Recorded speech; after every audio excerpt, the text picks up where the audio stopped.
Hey, welcome in. Welcome to the Arrowhead Addict podcast. We are here coming to you live. The Kansas City Chiefs are going to the Super Bowl. You only win a Super Bowl 2 times every 5 years, right? Oh! The warm-up act is over. Let's bring in Melissa Etheridge, massive Chiefs fan. Melissa, Super Bowl champion, 2-time Pro Bowler, and Trent Green. Trent Green, how you doing? Hey, what's going on, guys? And he picked it up! He picked it up! He's gonna score!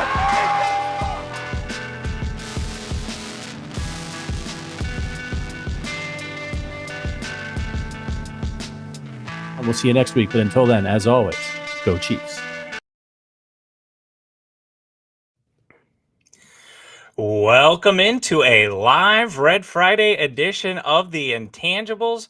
Oh, baby, it is good to be here talking Kansas City Chiefs with you and with my good friend, Christian Ainsworth. Christian, happy Christmas break to you. You just got out of school, right? Yeah, today was the last day, so I'm super pumped, man. We should 2 free clarify. weeks of, what? Go ahead. We should clarify your boyish good looks. You are not a student. You are a teacher and a coach. So he is gainfully employed. He's not. He didn't just get out of high school, despite his handsomeness. He is a teacher. But happy Christmas break to you. I mean, this is the best time to be a teacher if you're a teacher. Besides summer. Thank you for the warm welcome as well. I'm blushing, dude. Come on, not on the podcast. Christmas obviously top tier holiday, one of the best. Gifts, it is the gift giving season. We'll get to the Chiefs, we'll get to everything about that in a real quick, but what is the best Christmas gift that you ever got, like the one that just stands out amongst all the others? If I had to break it down, so I've had a few really good Christmas gifts. One, probably my favorite one, I grew up in rural Missouri, like a really small town, like 2,000 2,500 people. So hunting was really big in the culture growing up, and I had like just turned 12, maybe, like just on that, like you can really start doing that more and more, not necessarily on your own, but like you get a little bit more into it. And I got a shotgun for Christmas, so I was super excited. It was like exactly what 12 or 24? 20. 12 20. Or 20. Just did 20. Yep. I was a young, cool, pretty skinny little kid, so I don't know if I could have handled the 12, but it was the perfect gift, exactly what I asked for, the exact color. My Red Ryder BB gun. Nice, that's awesome. For me, I'm gonna be kind of lame, but like for me, like kind of lame, but it was so cool at the time. Like gift that will always stand out to me. One, there's just something about a big old box, right? Like a huge box that's wrapped. My dad and mom got us, me and my sister, I should say, when I say us, we got our own TVs. When we were like, I'm like 2 years older than my sister, so we're like 14 and 12. So old enough that we could be somewhat responsible. And get this, sign of the times, built-in DVD players and VHS players. So you could, like, you didn't have to have a VCR or a DVD player. And I could hook my Xbox up. So that like started my love of like NCAA college football, Madden. And the best part about this is really early in that TV's life, something happened to it. But the film Happy Gilmore got stuck in the disk drive of the built-in DVD player. So every single night I went to bed, I just watched Happy Gilmore because that was all that's in there. Now I reference that movie at least once a day. So like my friends knew when they came over to my house, like, hey, what do we watch when we go to bed? It's Happy Gilmore. It's, again, surprise, it's Happy Gilmore. But I honestly, a great movie, right? Like couldn't have picked a better movie than Happy Gilmore to be stuck in there. Oh yeah. Like, and that was one of those movies, like when you were growing up, at least for me, it was like when I was introduced to it, it's just like right outside my age range. It was like a movie that I probably shouldn't have been watching, but you felt like I felt like such a cool kid watching Happy Gilmore growing up. Yeah, I like I said, I reference that movie all the time. The Ben Stiller you will go to sleep or I will put you to sleep is something I quote all the time, trying to put my children to bed still. So I can relate. All right. Well, speaking of Christmas and the giving season, we've got a lot of stuff to share with you today. But first, we want to share with you our friends over at Underdog. This is the best time of the year to be underdog. It's the college football playoffs, and we're coming down the stretch for the NFL playoffs. It is time to get in on the action. let's talk about the Chiefs game against the Texans. Do you think Isaiah Pacheco will rack up more than half a touchdown next week? He hasn't scored a touchdown since returning from injury. Or what about Joe Mixon? How about lower than 59.5 rushing yards? I like that one. He hasn't been the same since the beginning of the season. The Chiefs' run defense has been really stout. Cook up some entries for a shot to win real cash prizes all season long on Underdog. It's the best place to cash in on all your takes this football season. Which players are going off? Which ones are ice cold? Make your entries in just a few taps and turn your sports opinions into real money. Download the app today and use our code Arrowhead Addict, that's all one word, to get up to $1,000 in bonus cash instantly. Again, that's code Arrowhead Addict, all one word, to get up to $1,000 in bonus cash instantly. Every player, every score, just select higher or lower on Underdog. Must be 18 years or older and present in a state where Underdog Fantasy operates. Terms apply. Void in Colorado. Concerned with your play, call 1-800-GAMBLER or www.npcgambler.org. Arizona 1-800-NEXT-STEP. Text NEXT-STEP 53342. New York, call the 24/7 Hope line or 1-877-8-HOPE-NY or text HOPE-NY to 467-369. Announcing the commencement of the biannual Chiefs Take Purge. All takes including things you don't actually believe will be legal during this segment. No players, coaches, or media members of any kind will be granted immunity. All rational thought, logic, and credibility will be suspended. The Arrowhead Addict Podcast Network thanks you for your cooperation. May our take God Skip Bayless be with you all.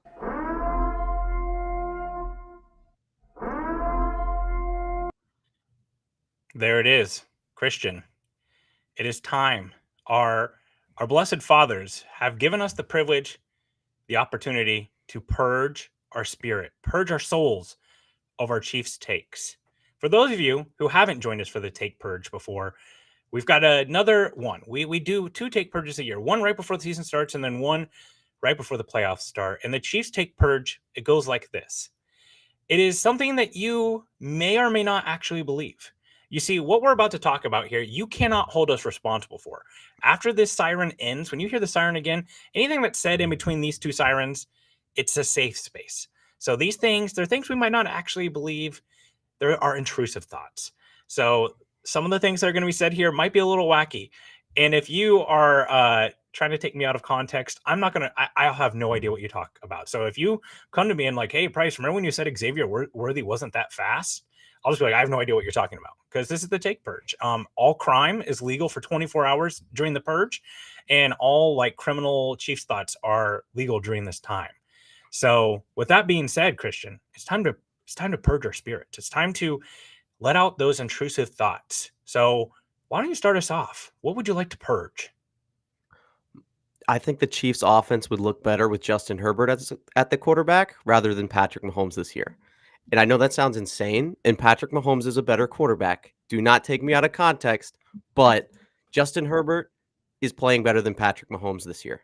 And I know that's tough to hear as Chiefs fans, that a division rival has a quarterback that's playing better than Patrick Mahomes. But like, I just feel if Justin Herbert was on this team, we watched it last night against the Broncos, him slinging it all over the field. Like, I think the Chiefs would look a little bit better than they do right now. Ooh, I forget how bad these are. Like when we say it, when we forget it, I forget how bad these are. I mean, yeah, man. I don't know. Like, I kind of agree. I don't know. Like, I feel like there is something to every year is its own year. And it just feels like the version of Patrick Mahomes we're getting right now is not the best version of himself. And this actually leads pretty well into one of my takes. But I get it. Like, I do. Especially now that Justin Herbert's running. Like, it used to be robot Herbert. First read, second read, third read, and then like he would take the check down. Didn't matter the time or situation, or he was taking a lot of sacks. I feel like he's not doing that nearly as much, especially when you factor in like he's lacing the ball into people like Stone Smart. Quentin Johnson's a 50-50 proposition on if he catches it or not. I get it a little bit. This actually, like I said, this kind of goes into something that I have on mine. My first take purge. The game has passed Andy Reid by, and now he's being carried by Steve Spagnuolo and Patrick Mahomes. I just look at this offense. How many times do you watch the Chiefs offense and you feel like, wow, that was really creative. They really got him there. Anymore, it's like 1 or 2 or 3 cute things in the red zone. Oh, look, Leo Chanel's in a 4-point stance. oh, look, they they lined up Carson Wentz and snapped the ball to him, and he had the option to lateral it to Patrick Mahomes. I don't know. I just feel like there's so many less gotcha moments with the offense anymore. And this team for the last 2 years has been a defensive team and a team that relies on Patrick Mahomes to put on the cape. And I don't know, man. Like, I feel like, when did Bill Belichick start falling off besides the obvious when he left Tom Brady? It's whenever he got that GM control and they started to believe their own BS a little bit. It's like, okay, well, we're going to bring in this coach again. Like, this guy gets back. Like, how many times did the Patriots bring back Jamie Collins or whatever Patriots player? They started recycling it. Like, it just gets this endless cycle of where it feels like you're just recycling the same thoughts and ideas and people all over again. And I think they need a fresh thing. I think they need new people. I'm going to be honest. When you started off with that, I was very, very apprehensive to go along with you. But then I started thinking about Xavier Worthy and how he's been utilized. And I'm like, man, he's supposed to be like this super weapon. And he's just getting end arounds and he's just getting deep shots. Like, surely there's a way we could utilize him a little bit better. Like, he's been in the backfield once or twice I've seen, but it's not like, usually when you have Patrick, like even Kadarius Toney, when he was in the offense, you were like, okay, there are a few things that they've had him do that are, could be huge sparks. Not that they necessarily were, but it was like they got creative with it. Sky Moore in the Super Bowl against it's like, oh yeah, we're going to run it away. Or a few years ago, what was that, snow globe, that play that they had in the Super Bowl where everybody spun around? It's like, yeah, I mean, yep. Or I guess that was AFC Austin. There's nothing. Austin here in the chat. Yeah, Austin's comment here in the chat. We're purging here. They need to call the Bundle-Rooski, right? Like, Bundle-Rooski, the Nuggies, the State Farm commercials. Maybe this is why. Maybe they need an infusion of, or maybe like, have they thought about Allstate or another car insurance or something? I'm not sure. But the idea is, I feel like they're starting to get a little stale. It concerns me, especially whenever you factor in, I don't think Andy Reid's going anywhere anytime soon as far as coaching goes. So I would love to see, at one point, I believe Liam Cohen, back when he was with Kentucky, because he's part of who made Will Levis the draft prospect that he was. They looked at bringing Liam Cohen and adding him to the offense. That didn't end up happening. He ended up going to the Rams. I would like to see that. I would like to see them get an infusion of new offensive mind. I just look at this offense and it looks harder all the time than some of these other offenses. And if you watch a lot of NFL football, you see quarterbacks who have things who are made easier for them. So that's my take. That's one of my takes on purging. Okay, that the game is past Andy Reid by. After this, if you talk to me and say, "Hey, I heard you said Andy Reid is washed," I'd be like, "What? The 3-time Super Bowl winning, one of the greatest coaches of all time?" But in here, in the safe space, I don't know. It might be time. Hey, when the eye starts to wander to the Detroit offensive coordinator, I think we've gone a little past where we probably should be. But no, I agree. Like, some changeup would be kind of nice, right? All right, Christian. My next take. Okay, my next take. DeAndre Hopkins is the second most important free agent to re-sign. That's with Trey Smith going off the roster potentially. That's with Nick Bolton going off the roster potentially. That's with Justin Reed going off the roster potentially. We've just seen Mahomes make this transformation since he's been on the roster. And I understand, like, I'm not putting anything in the Hollywood Brown stock just yet or taking anything away, but it's like, dude, we've just seen this offense take a little bit of a leap forward. And I love Trey Smith. I think he's one of the best right guards in the league. Like, does he necessarily have the same impact as DeAndre Hopkins does on the team? It's like, maybe. Possibly. I just see DeAndre Hopkins also in the Chiefs uniform, and I start to feel warm, fuzzy feelings, if you know what I mean. You do have a bit of a crush on the DeAndre Hopkins. I feel like you may have a burner. My favorite wide receiver of all time, dude. Yeah, I feel like you might have a burner that's called like Hopkins season with the SZ or something like that. Here's my thing about DeAndre Hopkins. He's lost his superpower. He's the one thing that he was supposed to be really good at is like hands like glue, 5XL gloves. He's catching everything. He's coming down with everything. He comes to Kansas City, and all of a sudden, he's no longer this 50-50 jump ball machine. I mean, how many times has there been that, like, it was a situation, not even like he had one really bad drop in the Raiders game.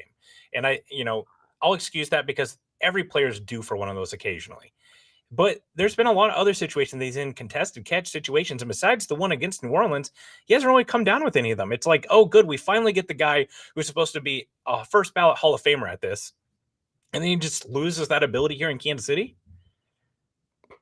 Well, that's one of my next hot takes, but that one might not necessarily be too hot. But come on, dude. I don't know. I just like when he came to Kansas City, he famously had one yard after catch.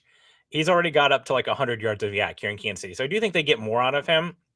One good thing, I don't think he's going to be a lot, but I do think that name and the player that he is, he's going to cost a little bit more. I don't know. If it comes down to him or Hollywood Brown, I think he'll be cheaper. So I do think that there's a chance. I also wonder, we'll get into this in a second, but is he the Travis Kelce replacement? Hey, 3rd and 9, find a soft spot in the zone, sit down, go down. Maybe that's something that they can do. Speaking of Travis Kelce, okay, remember these are hot takes. They safe space. All right. So if you're a Swiftie, don't come to my house. Okay. Travis Kelce is actively hurting the Chiefs offense by playing over 83% of the offensive snaps, and they'd be better off with Noah Gray playing the majority of the snaps. I look at him. He gets the ball. I don't know why. It's just not good when he gets the ball. I want to be clear. Travis Kelce is still an actively good football player. But I don't think that he should be one of the top offensive snappers on this team. I think that his role needs to be similar to what the role was of most tight ends on the back half of their career. Antonio Gates, or who was the Cowboys tight end that played forever? Jason Witten? They come in on 3rd down, and then he does the thing where he sits down the soft spot. A great example of that was in the Chargers game, right, where Mahomes rolling out. He's supposed to run an outside route, and then he just kind of sits down in the middle of the field, literally catches the ball on a knee, and just okay, I did it. And then go off to the field. I'd much rather see that snap count closer to 40 or 50% rather than 83%. And I mean, let's just be honest. If we want to get the best version of Travis Kelce, it doesn't involve him getting 83% of the snaps. Even if you think Travis Kelce is still really good for this offense and that he brings more to the table than Noah Gray, a very logical, normal, rational thing to say. You're not getting the best version of 35-year-old Travis Kelce if he's taking that many snaps. Yeah, I mean, you have a point, and I think that they're probably going to rest him a lot, especially over the last couple of games of the season. But 83% of the snaps is crazy. That's an insane volume, and part of that I think is out of necessity, right? Can the Chiefs function if we have one less receiving weapon? Maybe, probably not though, and that's with the defense playing as well as it has. Okay, well, I know this is one of your take purges, and I knew this was going to come up. I feel very passionately about this subject, so just go ahead. Dimitri here in the chat says, Chiefs take purge. Matt Nagy is not bad for Patrick Mahomes in the offense. Mahomes won an MVP thrown to Juju as his number 1 wide receiver, and Nagy as his QB coach. It's Reed's fault. So go ahead, do your Matt Nagy take purge.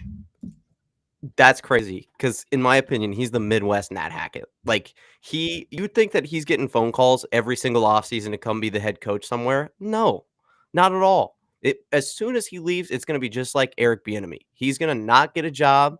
The only reason he might is because he's Patrick Mahomes is Aaron Rodgers, Nat Hackett. You know what I mean? Mahomes might bring him along, and he'll be the OC, and he'll be a quarterback coach. But any legitimate team that has a shot at a championship or wants to improve their offense, they're not hiring Matt Nagy Matt Nagy, excuse me. We saw what he did with the Bears. Why is this even controversial? This is one that I'll die on the hill on. I'm going to stop you right there. When was the last time that the Bears went to the playoffs? Who was the head coach of the Bears? Oh, okay.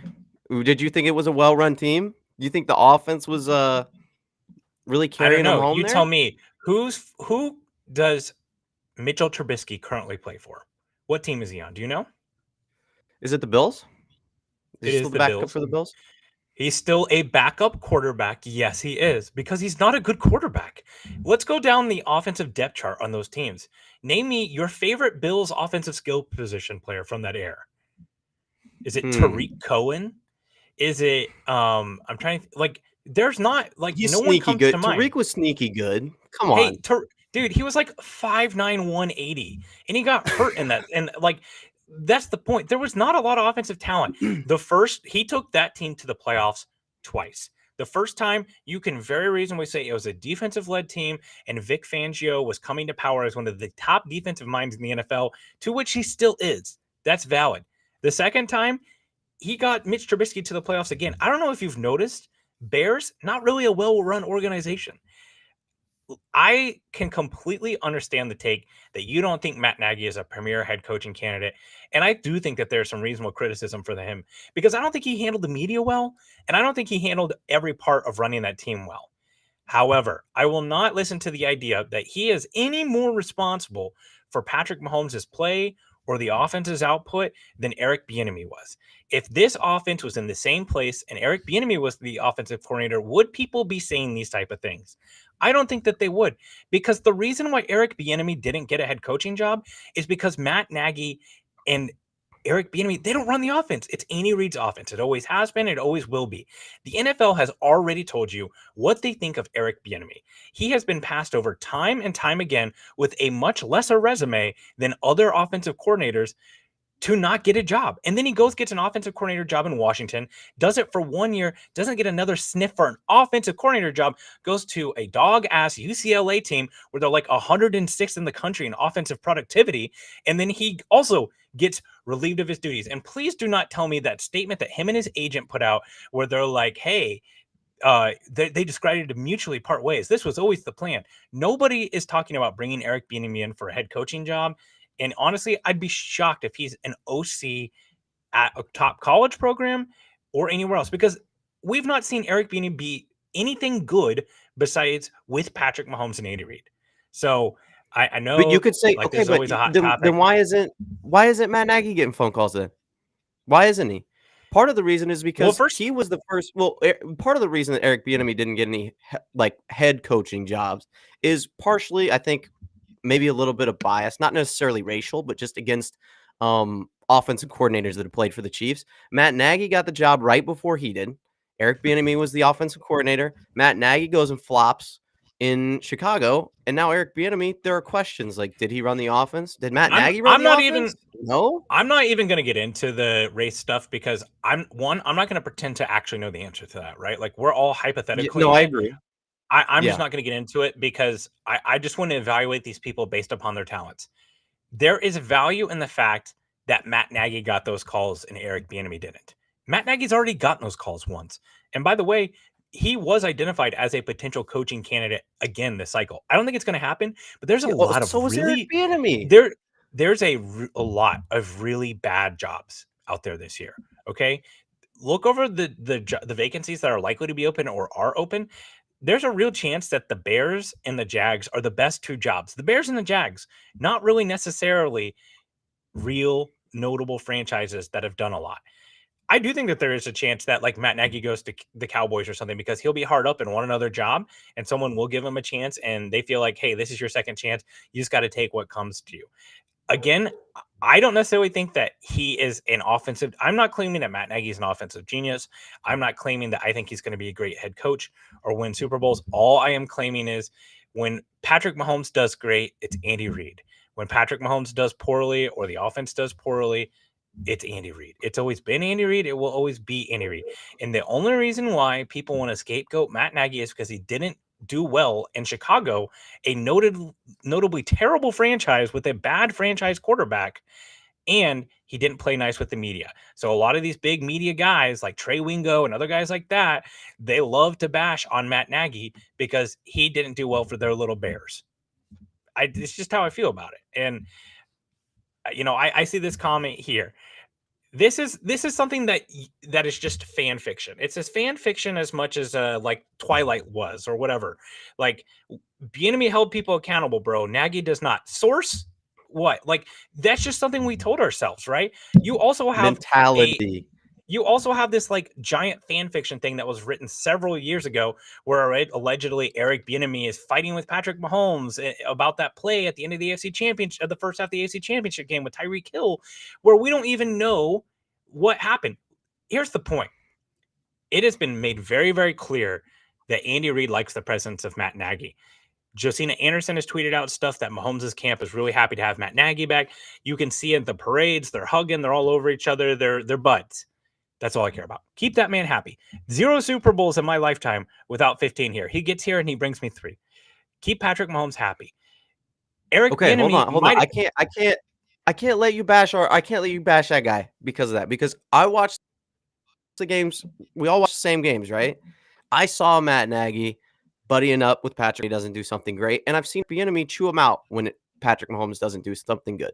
Like, I wasn't the biggest fan of my dad growing up, right? But he held me accountable, and I think I was a better person for it. Like, that doesn't mean we want to hang out 24/7, right? Like, having somebody, I think maybe you can make that jump. And I don't want to make any strong assumptions about the leadership styles about either of those coaches. But it's also like, man, if you're going off of just vibes and like what we saw on the sidelines and the cutaways, I think there's an argument to be made that Eric Bieniemy held them more accountable than Matt Nagy. Like, I don't know if we can say 100% certain, but just based off what we saw, I mean, that's not an outlandish take. But here's the thing. Whatever if you want to make it accountability, you don't know the other part of what's going on inside of the locker room and what it is. Eric Bieniemy might have held them accountable, and he also might have freaking sucked on the whiteboard or with schemes or countering to what defenses are doing to them. There's a whole lot of, like, you're picking one thing that you've decided is the thing that the Chiefs need, and like, oh, well, this is the thing that needs fixing, and if they fix that, everything else will go well. The reality is, the last 2 years that Matt Nagy has been the offensive coordinator, the offensive talent has been poor. They have no tackles. Their best tackle in that time was Orlando Brown. They have had poor wide receiver play that was actively working against them. And this year, their top 2 wide receivers got hurt going into the season. And they've also lost 4 out of the 6 wide receivers that they started camp with to IR at some point. The offensive talent is just not good. Travis Kelce has gotten old. Go back and watch the 2022 Super Bowl. I watch what Travis Kelce and how he moves in that game and see like how different of a player he was. That was a Travis Kelce offense. Sam Elder brings up a great point here. What is even this argument about? I'm not entirely sure anymore, but it's been good. Here's what I will say. If the offense was great, this like closing statement, we'll rest our case. We might get to some other purges. Here's what I will say. If the Chiefs offense was good this year, you get a full season of Rashee Rice, which, by the way, when he was injured, he was leading the NFL in receiving yards. Hollywood Brown, Xavier Worthy develops. Who would people be claiming and crediting the offense to? Would there be people out there say, you know what, Matt Nagy, credit to you. You've turned it around. No, 100. You're 100% right with this point. Like, it's obviously going to be Andy Reid. Andy Reid gets all of the accolades, all the adulation. The offensive coordinator gets all the blame.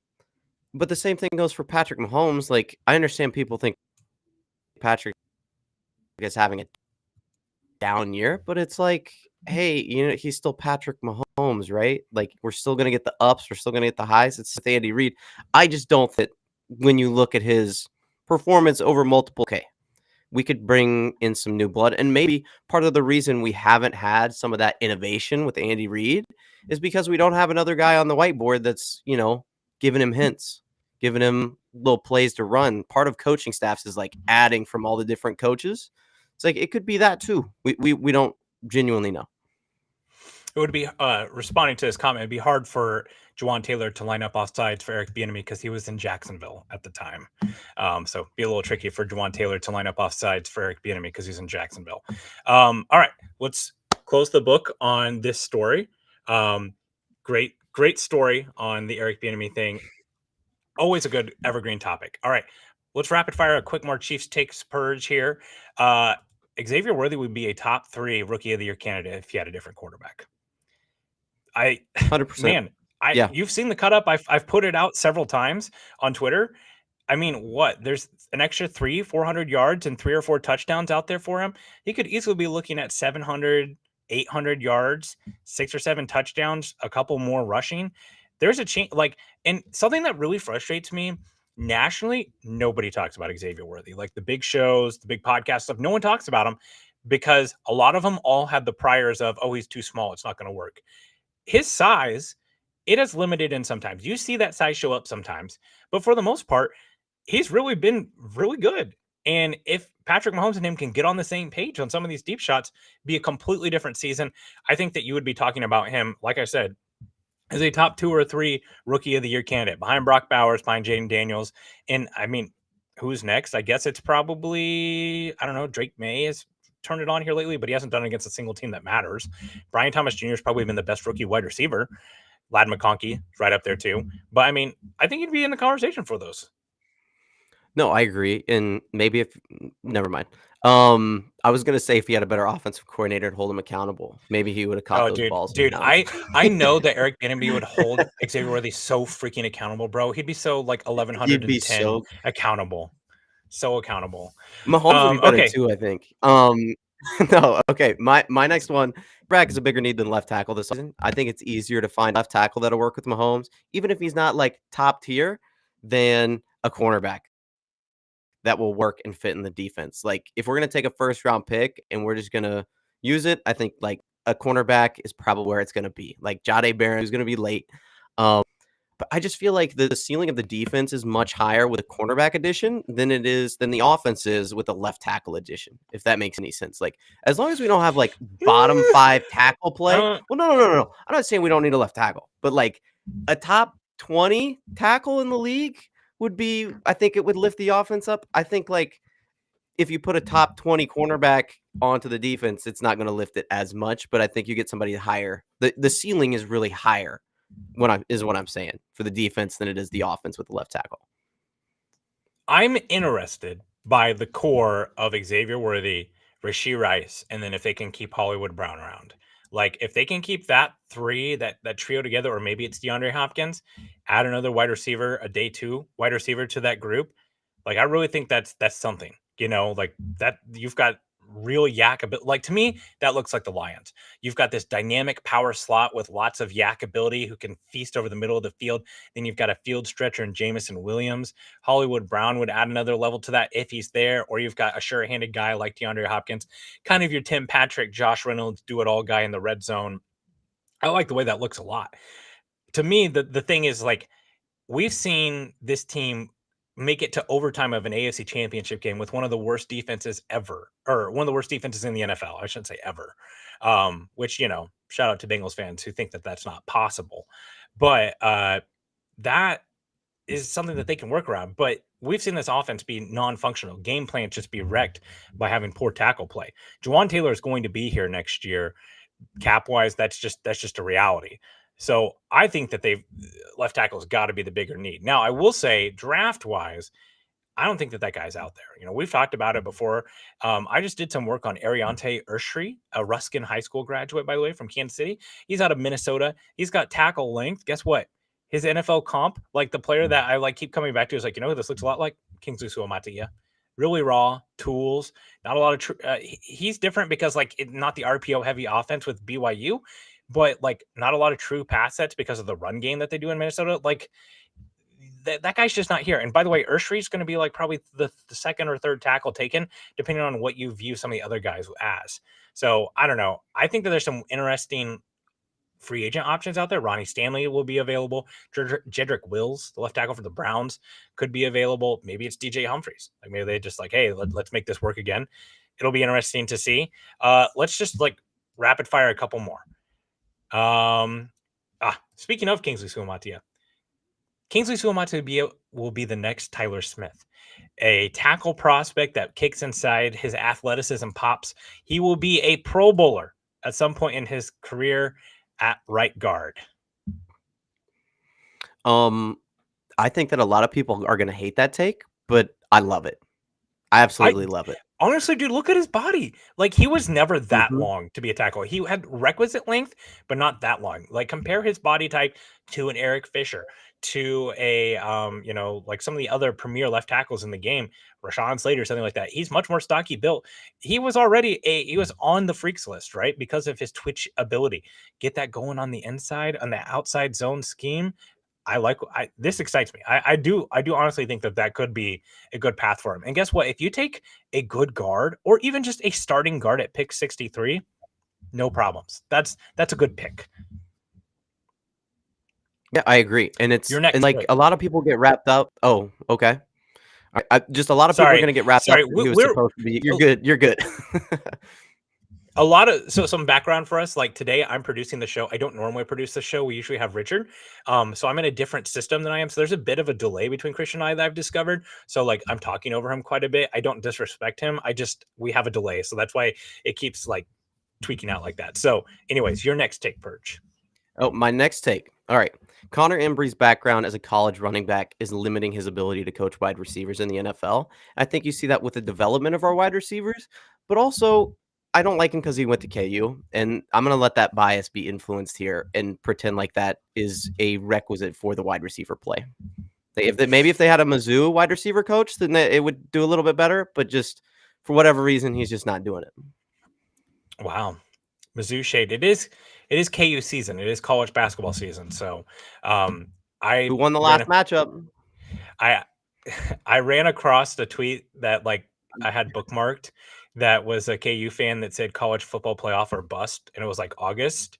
And then I was like, they didn't even make a bowl game, but that's okay. You know, I have no dog in this fight. Here's what I'll say about Connor Embry. Rashee Rice was leading the NFL in wide receiving yards after week 3. Looked like a great player. They don't win the Super Bowl without him. We just finished one of our take purges being that Xavier Worthy could be a top 3 rookie of the year candidate if Patrick Mahomes if his all-world quarterback could throw him the football. I don't know, man. Sky Moore might just stink. Like part of the things that people complain about with Sky Moore and KT the rapper, who's like been been cut from like another team. Like Kadarius Toney and Sky Moore might just stink. Like that. This might just be the reality, and that now that he's got a first round and second round talent, those guys are actually good. I'm not mad at the development of those players so far. I don't know. Even a blind squirrel finds a nut. You know what I mean?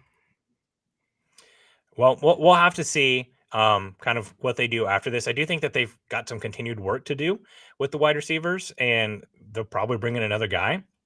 But also, we'll see what Hollywood Brown brings, right? Like this is a guy that spent all of training camp with him. And by the way, he didn't have a lower leg injury or lower body injury. So his legs and stuff should be fine. So we should see a real version of Hollywood Brown this, when he comes in here. I think it'll take a game or two to ramp up, but I'm pretty confident that we should see a full-fledged version of him in this offense. Yeah, and officially starting on Saturday. We'll be. Ooh, that's a siren. Okay. That delay, baby. All our take are done. We offer our take to Skip Bayless, the take God. We leave all those things behind. Okay, so none of that stuff ever happened. I don't know what we're talking about, but what we are going to talk about here is the Chiefs' offensive line.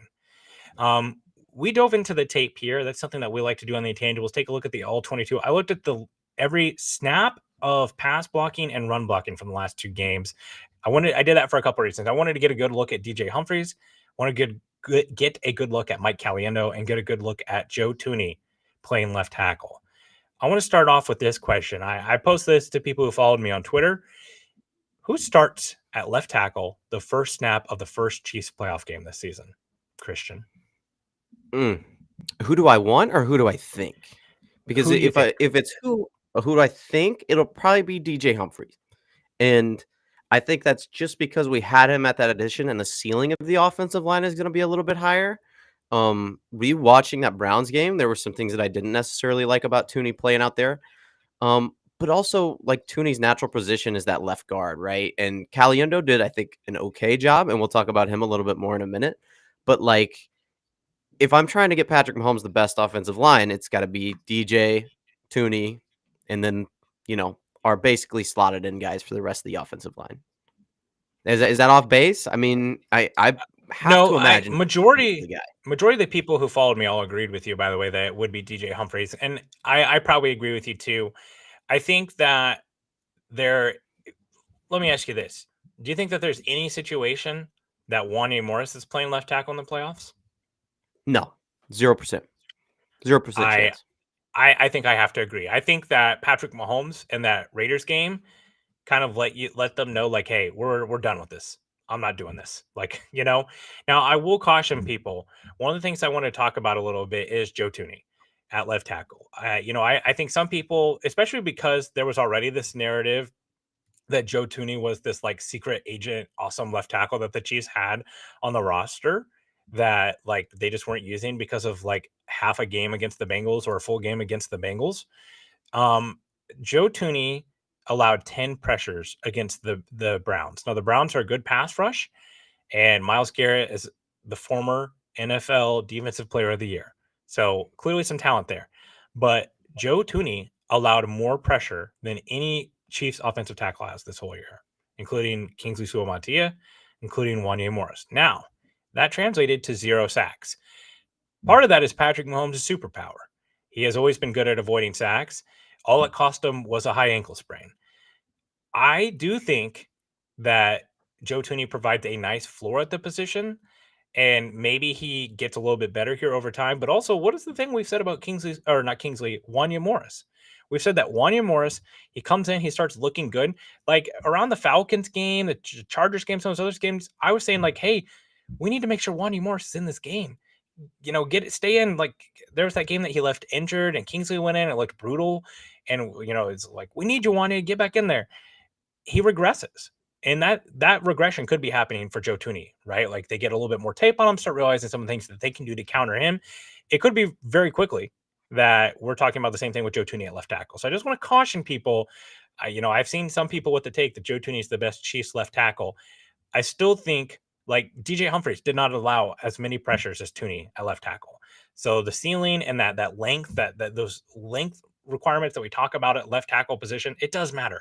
And you saw some of that show up against Myles Garrett. Yeah, and I think that his weight kind of played a big part in that as well. Like he's definitely guard. When you look at Joe Tooney, you see guard. And I think even in college, it was very much like this is an NFL guard. He's going to be a very good pass pro guy. When you put him out there against Myles Garrett, who has that insane speed, and they lined up with Myles Garrett at the 9, which is very, very far, like would be outside the tight end if there was a tight end on that side, to get a head of steam to run into him. It was like, man, you get 2 seconds. Like there's no extra time. Joe Tooney's not buying you any extra time if somebody's bull rushing him like Myles Garrett was. And does that translate to Patrick Mahomes playing a little bit better, knowing that he at least has 2 seconds? Yeah, but I mean, they weren't fantastic reps. Like, did you notice a change? Whenever I was watching it, I saw a big change between early game and late game for both those guys on the left side. Would you agree that there was like, as the game went on, you started to see some of the cracks in the foundation there? Well, let me ask you this. What notably did not happen in the second half of that game that should have happened? The Chiefs didn't run the football? That's correct. Yes. Yeah. Yeah. The threat of the run is gone, how much harder it is to pass protect, right? And I think that definitely had something to do with it. Now, also, I will point out, going back to like, is Joe Tooney the left tackle answer for this season? The Chiefs were not efficient in running the ball in this game, and the Browns were not a particularly great run defense. And you saw them try to do a few things in the run game that they don't normally do with some of the like off tackle stuff. I think that kind of showed that like Caliendo, if you look at the grades and stuff and just kind of watch the tape a little bit, I think you can see like this is a pretty good pass blocking guard, not so much run blocking. There's definitely a step down there, and I think that that's something that they will miss if they do keep Tooney out there long term. DJ Humphries has already been ruled out for tomorrow's game against the Texans, so it's going to probably be Caliendo and Tooney again. One last question about the Tooney Caliendo question or situation. Do you think, in which case, would they be better off just keeping this 5 in place the rest of the time that the starters are playing, so that way they can build chemistry and rapport? Any offensive line guy will tell you that is super important. Understanding how to pass off stunts, tricks, blitzes, all those type of things. Do you think that they'd be better off just keeping that chemistry in place, or trying to reinsert DJ Humphries, whether that be Christmas Day? I know Nate Taylor's reported that Christmas Day they think they can have DJ Humphries back. Keep in mind, we're all crossing our fingers that DJ Humphries only plays on Christmas Day, and then they don't need that Broncos game. Yeah, I'm gonna say yes. I just because I understand that especially the second half of that game, things could have been a lot different if the Chiefs were running the football and at least presenting those defensive linemen with you can't just pin your ears back and go to town on 2 left guards that are playing. It's like it would probably be better for Mahomes, which I think maybe should be the top priority. But as far as chemistry, we're at the point in the season now where it's like any chemistry you would build might be negligible. I mean, DJ Humphries coming in, it's really, to me, it's more about who Mahomes wants to have left as the left tackle for the rest of the season. Because if it's going to be DJ Humphries, even one more game could be the difference. And that's kind of been the stick in the wheel, if that makes any sense. It just doesn't pass the sniff test to me. Like sometimes I call it the idiot test, where you like say it out loud and listen to it back, and you're like, oh, that does kind of sound stupid. The Chiefs are about to head into the playoffs, chasing the first ever three-peat in NFL history. Patrick Mahomes has 99 quarterback hits, the most in the NFL. And in the playoffs, they are going to start a left tackle who's coming off an ACL tear, who has played 6, maybe 7 quarters of football for the Chiefs. Yikes. I don't know. It doesn't pass this. Oh, and by the way, he's fighting a high ankle sprain. Like, I don't know, man. Like, this is one of those things. And I say it about the Patrick Mahomes ankle injury too. If it works, no one's going to say anything the wiser, and it'll just be all good. If it backfires, it could look really stupid, right? The DJ Humphries, plugging him in there, it could be a really bad look. If that fails and DJ Humphries is not any good, and it's like, well, yeah, you played a guy who basically got 6 quarters of snaps with this team and didn't start playing football until Thanksgiving because he tore his ACL. Same thing with Mahomes' ankle injury. If it works out and they get the 1 seed, it'll all be great. But playing him in the shortest rest period that the NFL has ever seen on a high ankle sprain against 3 of the NFL's best pass rushes, Texans, Steelers, Broncos, if they play all 3 of those games, against an offensive line that's been shaky. Oh, and by the way, he leads the NFL in quarterback hits. There's going to be some ridicule there. It's a risk. Now, I will say, you got to let Patrick Mahomes do what he wants to do. You got to believe in him as the player and him being honest about not limiting the game plan. But there's definitely some risks there. Yeah, and I think one last thing, and we can put a bow on it. You always have Wanye Morris to go back to, and I don't mean that as like, oh my God, that's like the best case scenario for Patrick Mahomes. But if you went into this postseason and were like, hey, the Chiefs, and they made no moves, by the way, and you said, hey, left tackle position just sucks for the Chiefs this year. It's like bottom 5 in the league. I mean, there were some times where we were watching Andrew Wiley a few years ago, and we were like, hey, not the best tackle play. But you go into the postseason and it's still the same thing. You would imagine that like the quarterback would make some adjustments to how he plays based on who he has around him. And I don't think it would be as big of a deal. I agree with you 100%. It's like, yeah, if we put DJ Humphries in, it's like, wow, what a decision. And it doesn't work out. If you move Joe Tooney, left guard, over to left tackle, and it doesn't work out, it's like, what were you thinking? You just added a guy specifically for that purpose, and you don't trust him. And then it's Wanye Morris out there, and it's like, you didn't make any changes. You couldn't. The beautiful mind of Andy Reid couldn't make any decisions. It's like you're kind of screwed no matter what you do. I just think, it's hard to really pin that as like a win type of scenario no matter what. It's literally just going to be, like you said, this is an awful decision or say nothing. One thing that I want to talk about offensive line wise, outside of those 2 guys, because we have been pretty centric on that left side, I think that Mike Caliendo could be a starting guard next year. I agree. The Chiefs have been really good at this, man. And I know that they took Hunter Northad and CJ Hansen. I think, honestly, if Caliendo is around, Northad and Hansen, I think that you potentially, whether they re-sign Trey Smith or not, could probably cross off interior offensive line off their draft needs. We'll talk about it. We are the draft show here for Arrowhead Addict. So we'll go position by position, break down what's on the roster, and talk about draft needs and rank them all.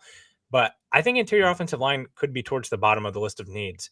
I'm not going to say no to a good player at a good value, but Tyler Booker or someone like that, you might cross them off your list. I'm not sure that they're going to need that. I think that they have some pretty suitable interior offensive line play, which brings me to something I want to bring up too.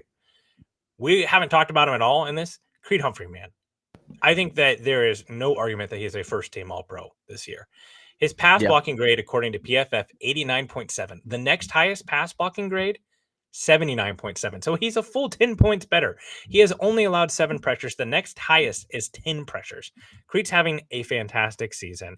And by the way, what was the thing we heard about all season? Got to get the snaps fixed. Got to get the snaps fixed. Have you noticed a bad snap here? I haven't. I can't think And of I mean, yeah, one.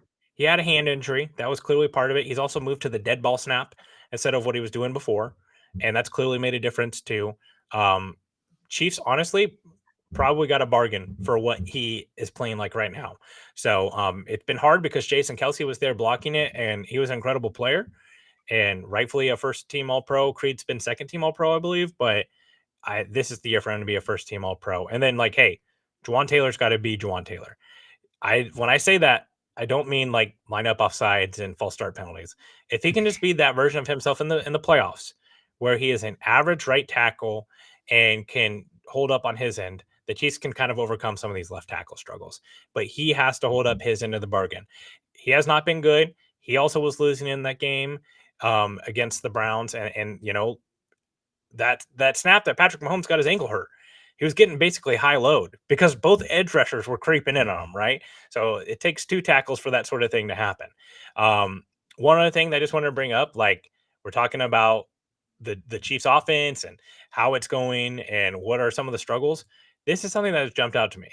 Last year, Patrick Mahomes set his career high in rush attempts and rushes.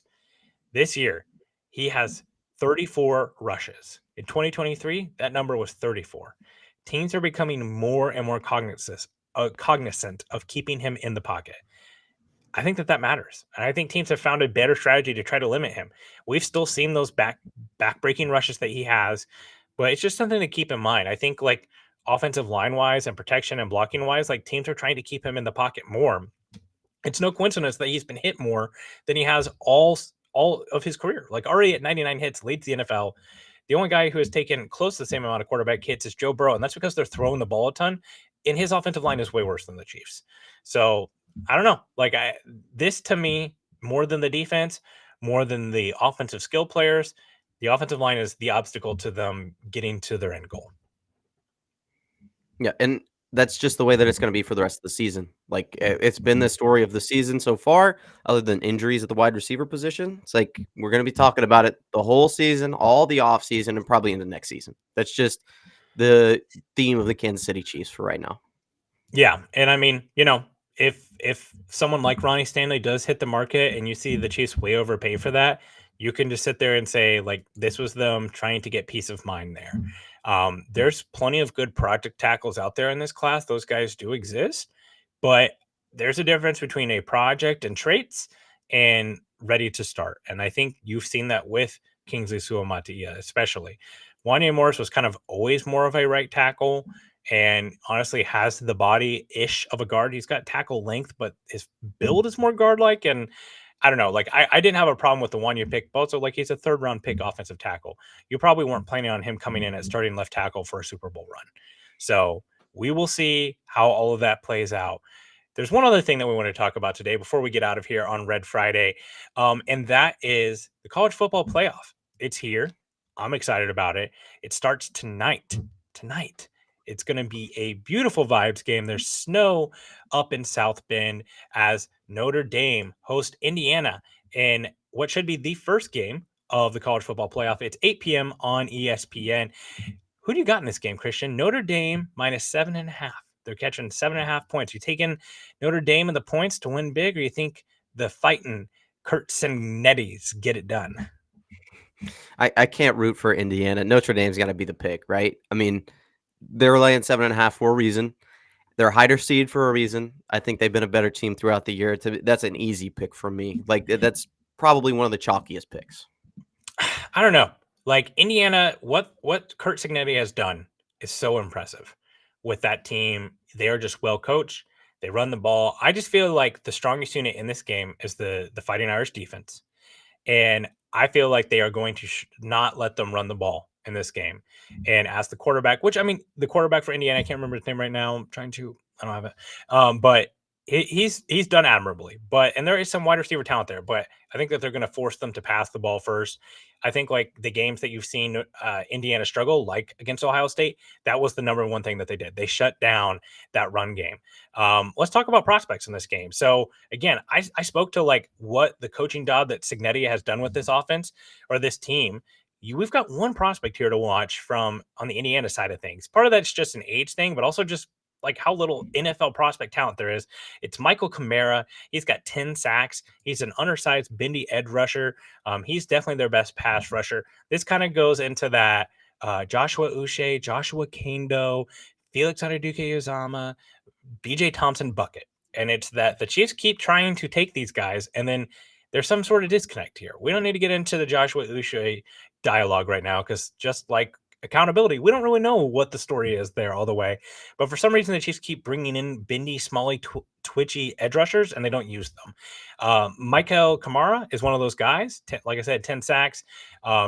He's more than just speed and bend, though. He converts speed to power pretty well, and actually has a pretty decent pass rush plans with his hands.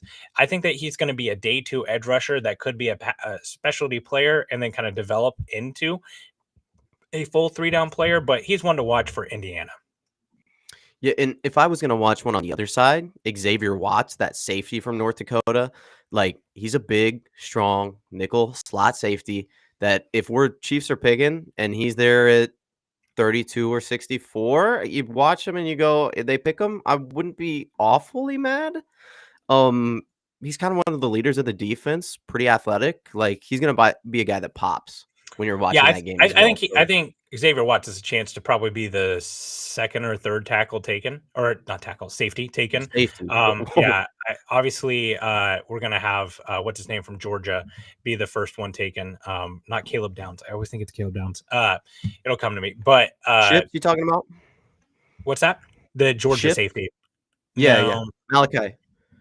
Malachi Starks. There it is. There we go. Starks. Yeah, Malachi Starks. We'll get him. Yeah, we'll get it together. So, way. but yeah, Watts, the thing that I like about the Watts too is like there's some of these guys that are just like box safeties and then deep safeties. He has the athleticism to run stride for stride down the field. Like he can cover the deep half part of the field, and he can also play in the box. Strong tackler, really good ball skills. Like he's made plays on the ball too. He's someone that like I do think can bring something. Jack Kaiser's another guy I want to bring up. He's probably going to be your kind of your core special teamer, probably a day 2 linebacker. Undersized, would definitely be a weak side guy, but I do think that he could be again that guy that you bring that's a core special teamer, starts working his way into the offense. The Chiefs, they already have one Notre Dame linebacker on their roster with Drew Tranquil, so maybe they go back to the well there. Riley Millis, interior defensive lineman for Notre Dame, 7 sacks. He's kind of this rare like interior defensive lineman where like he's kind of a pressure specialty guy only. Really poor run grades, but test out pretty good against the defensive line as a pass rusher. So those are some names to watch in this game. I am going to take the Irish to win, but the Indiana Hoosiers to cover. Never want to pick a dog unless you can think they can win outright. I do think that the Hoosiers can come in here and do this, but I think that the defense is too good for Notre Dame, and Riley Leonard, as long as he is using his legs, is a pretty decent little feisty quarterback. Early in the season, they were trying to treat him as like a pocket passer. There was that, brutal game against Texas A&M to open the season. I think he'll be using his legs in this game, and I think the Irish are probably a top 2 or 3 defense in this playoff. Maybe Georgia's probably the only other team in Ohio State that can kind of stake their claim to how good of a defense that is. Let's move on to the next game. Saturday, tomorrow, number 11 SMU at number 6 Penn State in Happy Valley at 12 p.m. on TNT. Penn State is catching 8 points here. Who do you have? The Stallions, or are you taking the Nittany Lions? Honestly, SMU is kind of a sneaky pick here, but I got to go with the leader, Penn State, right now. They're just such a fantastic team. We watch their offense. They probably have one of the best defensive players in the draft, and a pretty damn good offense as well. Like Abdul Carter, if you've watched any film of him at all, he is like just this piss missile that will take out anybody on the edge. He is fantastic, great pass rush. Anytime you see him, like you look at him, you're like, Micah Parsons, shades, maybe not as strong, but still like really, really bendy. And then Tyler Warren for them too, that tight end. He is like such a versatile player. You see him line up everywhere. You see him throw the ball. You see him catch the ball. You see him takes direct snaps. Yeah, it takes direct snaps as well in the Wildcat. So yeah, I think Penn State just has so many ways they can beat them. It's just going to be a tough task for SMU, and I don't know if I could take them. SMU is on the up. Like this is a university that has got oil money. Like let's keep in mind Clark Hunt, SMU graduate, right? They are going to be coming with the NIL thing. I just think that it's a little too early for them to go up to against a team like Penn State. Ultimately, I just think like what you said, it's the offensive firepower for Penn State. Drew Aller. I can't remember the offensive coordinator. Maybe the chat knows. A KU fan will know. It's the former offensive coordinator, Andy Kodalicki. I think that's his name. He's the offensive coordinator from KU, but he's done some really nice stuff with this offense. He gets Drew Aller going on the move, moves the pocket for him, like we talked about. There's got Tyler Warren.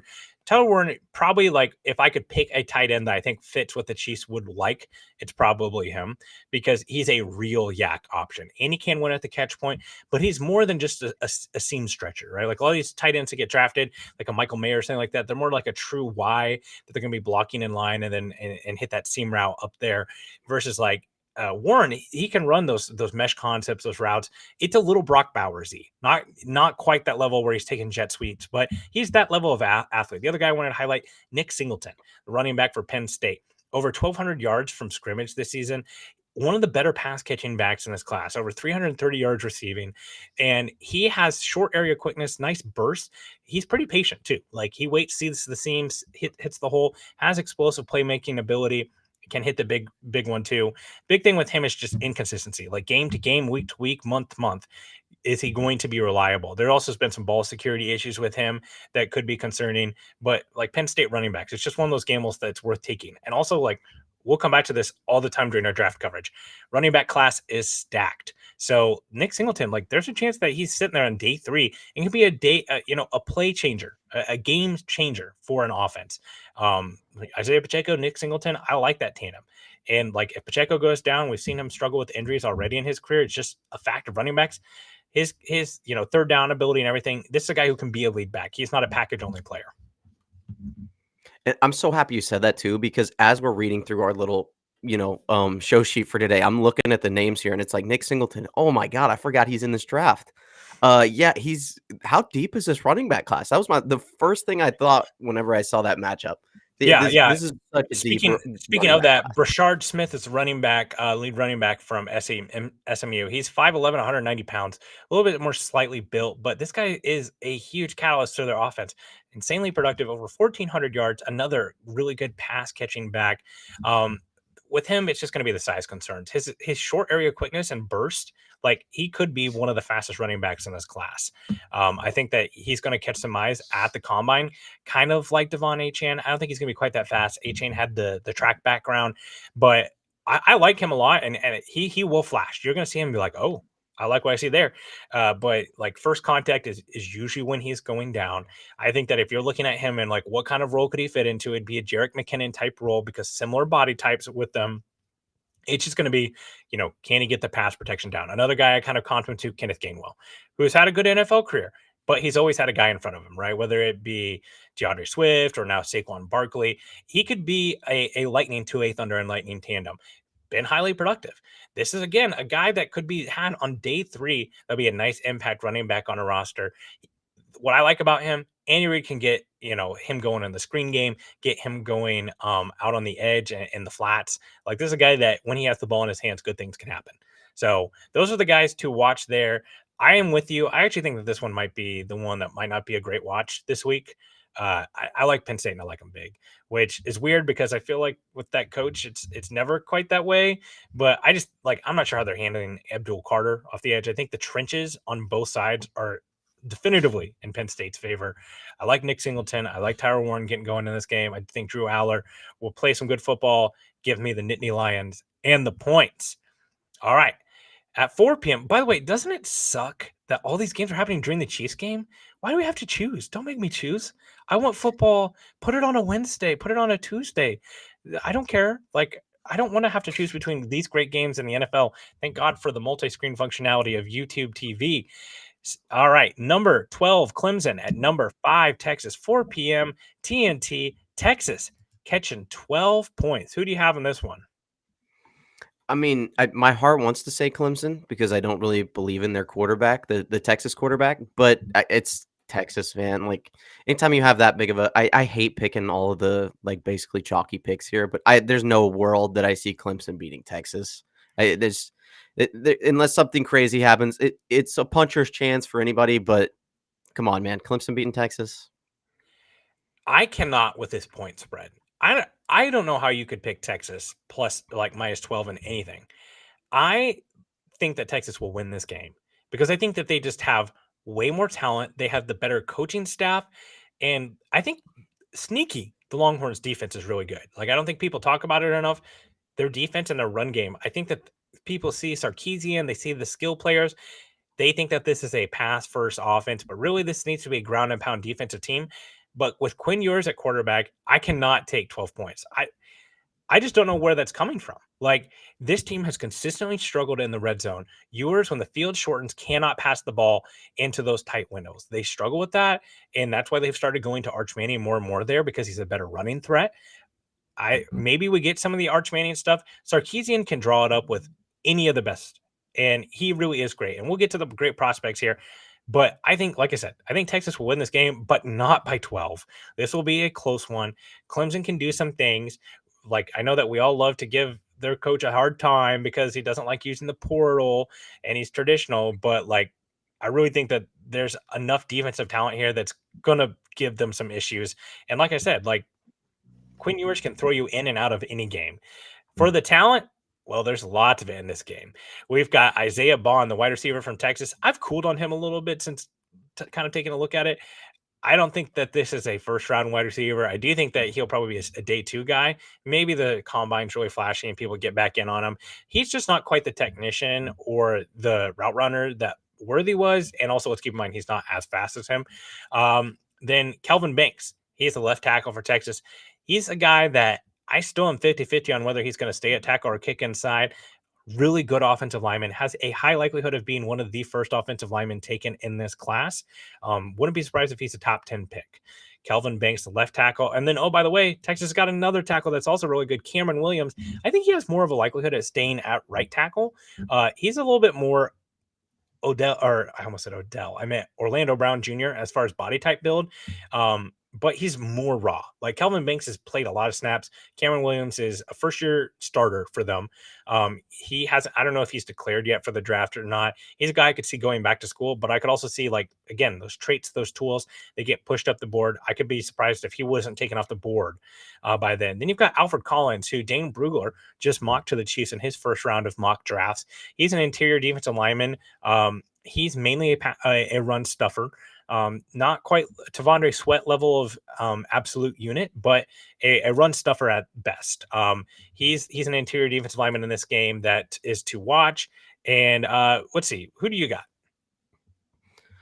Well, Jahdae Barron, he's going to be my guy going in this draft. He is so good, and you watch him and you think, what do the Chiefs need? He's a cornerback, by the way. You think, what do they need? Is a guy that can come in and play some of the inside and be like outside versatile. Like, oh, Jahdae Barron's that dude. And he's athletic. He's bigger. Like, he's not 6'4", anything crazy, but he's one of those DBs that play like their height. It's not like he's 5'11" and, really light and playing. It's like, no, he will come take your head off in the run game. He is that Spags. Like, he's what you wish Shamari Connor was, almost, where it's like, you can play that like third safety kind of role and come down and be strong in the run game and be like Trent McDuffie light. Like, I don't think he'll be as good as Trent McDuffie. That's a tall task for any player. But like, dude, he's got all the traits that you want for a cornerback in the Steve Spagnuolo defense. And second round pick or first round pick even, absolutely. Jalen Petrie, Brian Branch. Those are two names that I come up with. Both really good football players. He's playing outside corner right now, but I think he'll fit into the slot more in Kansas City. Hopefully, Kansas City. But he's that star defender, right? Like, really comes up, plays the run game well, strong tackler, blows up the screen game. It's going to be physical at the line of scrimmage. I think, with him, like, you either put him in the slot or you put him out wide, keep McDuffie out wide, gives you some options. Just a damn good football player. # draft good players. Clemson, linebacker, Barrett Carter. Big step up this year for him in the tackle area. Really struggled with missed tackles last year. He's a weak side linebacker, probably one of the better coverage backers in this class. I think that he could be a day one starter at the weak side linebacker.